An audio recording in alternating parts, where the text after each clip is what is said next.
طليطلة وينها؟ هذه هي طليطلة، وهذا هو نهرها، وطليطلة تتربع على هذه التلة اللي وراي شايفينها، هي كل طليطلة. هنا في طليطلة ما بنفعش تطبق قاعدة إنه هذا كان مسجد، هذا كان مسجد. كل شغلة تشوفها هيك عليها زخارف إسلامية تحكي إنه هذا كان مسجد. تمام؟ هلأ بفهمك ليش. لكن هذا المبنى إيش كان بالضبط؟ أيوة، هذا كان مصلى أو قبلة بلين سانتا. بلين سانتا، لكن هو اليوم مجمع الدير الطليطلي كوماندادوروس دي سانتو دومينيغو، هيك اسمه يعني بالإسباني. تمام؟ وبالتالي هو دير. طليطلة فيها كان زمان مساجد وفيها مصليات، هذا من المصليات. طيب ليش أنا بحكي لك في طليطلة ما بنفع كل شغلة تشوفها هيك عليها زخارف إسلامية تحكي عنها إنه هاي كانت أثر إسلامي أو شغلة إسلامية؟ تمام؟ يعني مثلا مسجد، مكتبة، حمام إلى آخره. لا لا لا، ما بنفع.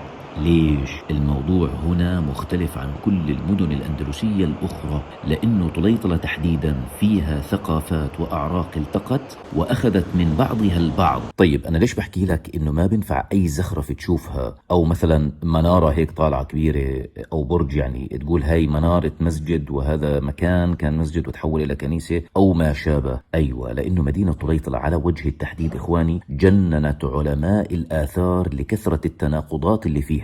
ليش بحكي هذا الكلام؟ لأنه بعد انتهاء الحكم الإسلامي ظهرت العمارة المدجنة. إيش يعني العمارة المدجنة؟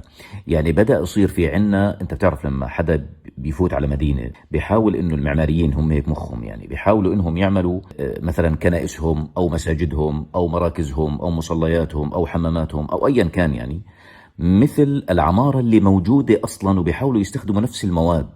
يعني إذا اللي قبلهم مستخدمين الطوب مثلا الآجر الأحمر هذا الفخاري، اللي بعديهم حييجوا يستخدموا الطوب الآجر الفخاري. إذا استخدموا الحجر حيستخدموا الحجر.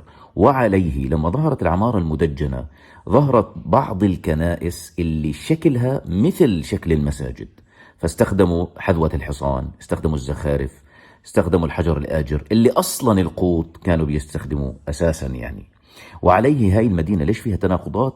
لأنه فيها عمارة رومانية يعني قبل القوط أصلا في شبه الجزيرة الإيبيرية، وفي عمارة قوطية، وهناك العمارة اللي هم في كتبهم الإسبان بيسموها العمارة العربية أو العمارة الأموية، واللي إحنا بنسميها العمارة الإسلامية أو العمارة الأندلسية دعنا نقول. يعني عموما مشان تعرف تمشي في هاي المدينة وتتعرف على معالمها ما بنفع تزورها بدون ما تقرأ كتاب باسيليو بابون مالدونادو، عمارة المساجد في الأندلس، طليطلة وإشبيلية. لازم تقرأه عشان تكون زيارتك صحيحة وسليمة لمدينة طليطلة.